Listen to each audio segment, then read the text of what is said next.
the MarTech webinar on building an amazing marketing team. I'm joined by two senior marketing executives, and this is going to be a wonderful conversation. I'm going to be the moderator. I'm Christine Crandall, President of New Business Strategies, and the two senior marketing executives joining me are Amy Love. Hi there, great to be here. And Julie Gibbs. Good morning, great to see you. So let's kind of jump into this. Building a marketing organization sounds easy, right? It's just 3 words. But really, what we've all found out, there isn't one size fits all. Every situation is different, whether you're B2C or B2B, whether you're a small company, whether you're a large company. And yet, in the end, the commonality is that it's hard, right? And that there are 4 factors that really shape organizations. It's skill sets, it's agility, it's accountability, and it's internal and customer alignment. So let's sort of dig into how the two of you, who have built many marketing organizations and been very successful, how you've actually gone about it. And let's start off with defining those must-have skills that make for the successful modern marketing organization. Amy? Great. Sure. So, I think in today's world, there's a significant shift in the level of expertise that's required. But it also depends on the size and the stage of your company itself. If you are at an earlier stage company, you really need oftentimes more of a generalist who can go wide across the spectrum of skills and capabilities. But as you scale as an organization, it's really important that you start to build depth and build key areas of expertise and functional experience. So as you're thinking about building your marketing organization, first take that step back and assess where is your company and where are you trying to go. Within that, though, the skills I'm going to talk about, I think, are required irrespective of the size of your company. It's just whether or not they're handled by a generalist or a specific functional expert. So no question about it, strategy and competitive intel or competitive intelligence, critical at any stage. The opportunity to leverage insight and the web to capture information and insights really makes the marketer's job very different and very exciting on those areas. Product marketing, especially from a standpoint of technology, but also any product that involves consumers, your ability to dive deep into the needs and the requirements of the customer set and build out that right product that either expands upon an understood need or exposes an opportunity for something they didn't even realize was there is critical. I also believe marketing plays a really big role in the go-to-market strategy. In some companies that can be in product management, sometimes they can be in sales. I personally find it really helpful for the company when it resides in marketing and you create that trifecta of coordination with product management and sales. Depending upon your industry, channels and alliances are oftentimes really important for the marketing piece.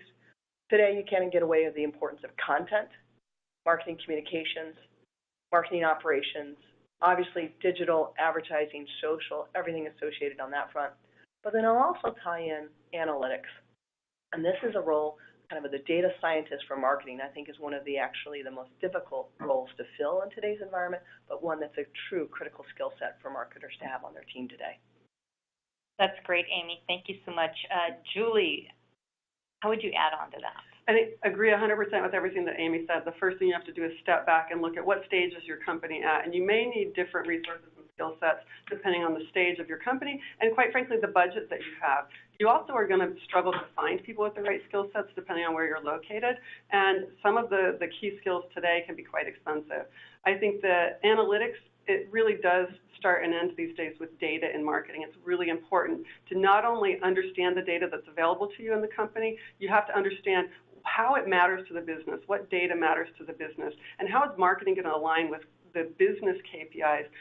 It's not about how successful your marketing tactics are anymore. You can't just report and say, hey, you know what, we got X number of leads, they converted to this number of meetings, we're done and wash our hands of it. You have to be completely aligned with the executive team across the board to make sure that you've got the right KPIs and analytics in place.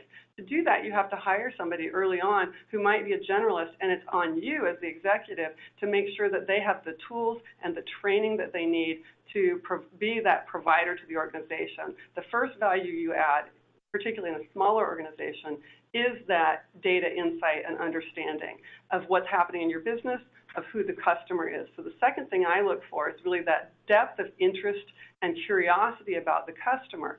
You have to back away and look at and talk to people who are using your product, who have bought your products or services and are successful with them. Find out who they really are and get some depth of knowledge around the customer. And then everything else Amy said, totally agree. You've got to have that content, communications, the product marketing skill set, strategic and competitive intelligence, particularly in the early stages, is a must. And then you have to have a good go-to-market strategy. And marketing gets a seat at the table when you do those things well. The marketing executive can't just be responsible for marketing tactics. They have to build a team that has that business credibility and becomes a trusted resource. And you do that by hiring the right people in the early stages, generalists, and over time, to Amy's earlier point, really getting that data specialist in marketing so that you become a real resource for the business and analyzing what's actually happening. So thank you, Julie. As I listen to the two of you talk and lay out this organization, it definitely is a very different marketing organization than was 5 or 10 or 15 years ago. It's not about demand generation. It really is everything from looking around the corner to driving strategy to driving demand and aligning with sales, but also understanding what's going on with the customer base. So it's not, marketing seems like not an adequate enough word to describe really the type of organization. But you also mentioned a lot of different types of skill sets, right? So analytics, which is different from strategy, which is different from marketing communication.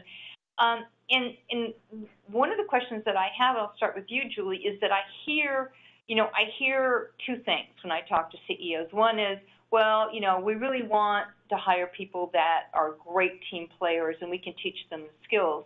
And then on the other side of it, what I really hear is, these are really unique skills, especially in analytics and in data-driven, and we have to really focus on getting those right skills in-house. So as you look at hiring in your teams, how do you navigate that?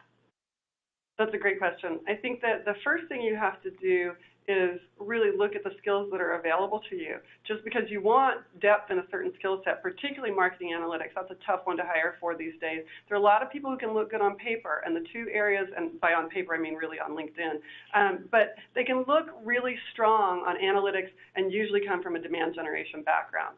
So they look like they owned programs, they developed strategy, they planned and managed campaigns, they did the media, they did the analytics, they ran the operations, everything. And then you find out that as you probe, that they actually were part of a team because those skills are so diverse and complex to really do campaign execution at a high level and a successful level. That's one of the big challenges in a startup company or a small to mid-sized company even, is ensuring that you have the skills that are listed and that you need. One of the things that I like to do is take advantage of the fact that there's amazing training. Most of the vendors that you're working with in the marketing automation and technology areas have great online training and even certification programs in some cases.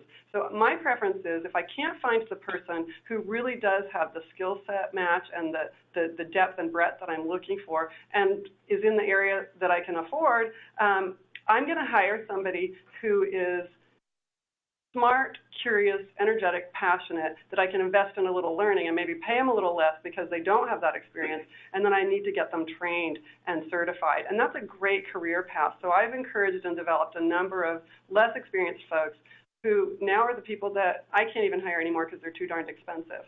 But I think that that's a really great question. You have to look at experience and qualifications, really probe to make sure that the people did what it looks like they did, because if they just managed or were part of a larger team, they may not be able to function well independently of that team. So if you've only got to hire one headcount to run a complicated program, you need to find somebody who is really willing and able to learn and quickly execute on the priorities that you set for them. And so, Amy, you've got a lot of experience in this. So how are you balancing, the qualifications versus the personality? What drives? It's an excellent question and critical at every stage of your organization to drive that in. And a lot of what you said, Julie, really resonates, especially around certification and training and leveraging your resources from the relationships that you have. In particular for us, I've leveraged our marketing automation companies extensively over the years to really bring in that training as well as their conferences. But if I take a step back and say, just as I look at my process for hiring, I'm very transparent with potential hires I bring on board. In particular, we spend a lot of time talking around and ensuring we have alignment around the role and the specific outcomes that we're looking for. And the ability to create that alignment means there are no surprises when they come in. Doing that is I'm also, though, looking for, when we're talking about the alignment on the roles and the outcomes, what is their innate energy around their willingness and desire to learn and grow? Marketing today is transforming at such a rapid pace. Every single day, there's new marketing technology capabilities that are being brought to the market. I need team members that have this hunger and this thirst and believe that this is the opportunity not only to deliver the outcomes as we know it today, but realizing we're going to have new opportunities to leverage different technologies and capabilities tomorrow. So I'm looking for that person that really brings that hunger to learn and grow. By the same token, I also look for people that are looking at it from the standpoint of how can they contribute to the success of the company. You'll see I'm using the word company, meaning not themselves or not just marketing, but the company. So I believe marketing's role is to drive revenue. Marketing's role is not to come up with the best brand campaign or to drive the most leads. The marketing role and responsibility in today's organization is to strategically guide and direct and help the company drive revenue. So that ability and that desire to say, let me think broader than just my own specific area and think about how does this contribute meaningfully to the company, I look for that insight. And then the reality for where we are, but I think it's an issue that does transcend across many markets across the U.S., there's also that need to align compensation around what the opportunity is within the company. And that sometimes is a challenge, that you may find the exact right person, but they need to buy into not just the monetary gain, but rather the opportunity for their growth. I agree, Amy. I think it's super important. Everything you said, I was just sitting here nodding my head. I think that you look for the best people that you can find, and you look for that energy and willingness to learn. It doesn't matter how many years of experience they have, nearly as much as it matters how interested are they and how curious are they and willing to try and do new things. If you think about some of the new areas, like social media wasn't even around as a business function until very recently. So there are people who market themselves and position themselves as social media experts. And I'd argue that none of us are truly social media experts at this point. It's too new still. So we're still experimenting, and you're looking for those people who are willing to get in there and get their hands dirty and try things and even have some failures and record those failures and learn and grow. And that helps the entire team. The other thing I think that you touched on is people have to be a fit with the team. Marketing isn't done by one person. We've all had those people on our teams who are great individual contributors, super talented, but maybe really difficult to work with. And if you can wall them off into a role that is well-defined and good for the business, maybe that works. But in my experience, the person who's a superstar individual contributor but too difficult to work with, it's like the old song, one bad apple can spoil the whole bunch. It makes it difficult, and it can bring down the mood and therefore the capabilities of the entire team. Because people, at the end of the day, are people, and they thrive in environments where they feel committed and passionate about the work they're doing, see that higher goal that you were talking about with the company and where it's going in that direction. They want to be part of it, and they like succeeding together. And one person who doesn't fit, can really take that down. And when people talk a lot of these days about culture, what's the culture of the company? Is this person going to fit with the culture? That is what culture is. It's that expression of the team and the vibe that people get when they walk in the door and interview with you. And that's a really important thing. I look for that fit almost over everything. My most successful demand generation director that I hired had come from an event background. She had been one of the best event managers that I'd ever worked with, and I was frustrated because demand gen was really changing and shifting, and I asked her if she would take on this new role, and she was very nervous. She had no experience doing it. She was awesome because she came in with this really, this focus on events being a moment in time and part of, a continuum. And she had no preconceived notions about, if I just do this, if I throw these emails out there, if I do this, then I'll get this many leads. She brought the meticulousness and the logic and the practicality of an events mindset to a function that needed to be rethought at the company I was at the time. And she was super successful, and we aligned better with sales because she went in questioning mode, and that was great. So I think you know, you just got to find the right people and be willing to craft a job spec and some responsibilities that allow them to be successful and contribute to your business. You know, Julie, given what you just said, I think we're completely aligned, and I think for those listeners and viewers on this webinar today, one of the most critical things that you need to look for is the openness and the willingness of your team members to have the hunger to learn and grow. Because we are so lucky to be in a discipline that is fundamentally changing and gaining more power and influence by the day. But with that comes remarkable responsibility to craft your team, to have the ability to bring that insight into play, and then guide the organization to take advantage of those insights we as marketers today can have. What a fabulous conversation. Thank you, both of you.